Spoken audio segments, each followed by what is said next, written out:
Pemirsa, harga sejumlah komoditas pangan di pasar tradisional masih berfluktuasi menjelang pertengahan Juli.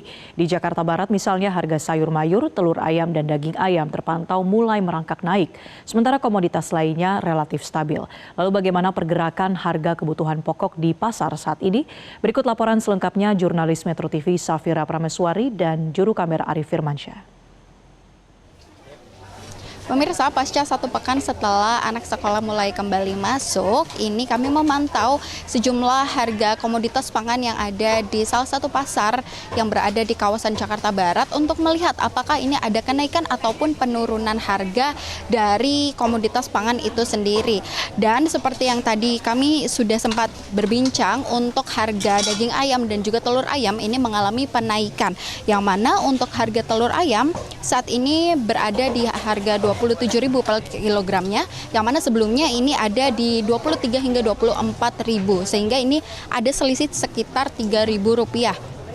Sedangkan untuk daging ayam sendiri pemirsa, untuk ayam negeri saat ini sudah mencapai 50.000 per kilogramnya, yang mana sebelumnya ini sekitar seminggu yang lalu itu berada di harga Rp40.000. Dan untuk kebutuhan pangan lainnya seperti bumbu dapur dan juga sayuran ini cukup bersifat fluktuatif, ada mengalami kenaikan dan juga penurunan. Untuk informasi selengkapnya saya akan berbincang dengan salah satu pedagang. Selamat pagi Pak. Pagi Mbak. Untuk harga dari cabai dan juga bumbu dapur lainnya saat ini gimana Pak? Untuk harga cabai ada mengalami penurunan, terutama untuk cabai rawit merah yang tadinya Rp60.000 menjadi Rp50.000. Seperti cabai keriting tadinya Rp60.000 sekarang menjadi Rp45.000. Sama seperti bawang merah yang tadinya Rp60.000 menjadi Rp50.000. Adapun barang yang mengalami kenaikan itu seperti timun yang tadinya Rp18.000 menjadi Rp24.000. Seperti labu siam yang tadinya per biji Rp5.000 menjadi Rp6.000. Sama buncis yang tadinya Rp20.000 sekarang menjadi Rp25.000 hingga Rp30.000. Berarti ini termasuk menguntungkan atau merugikan Pak untuk dari sisi penjual?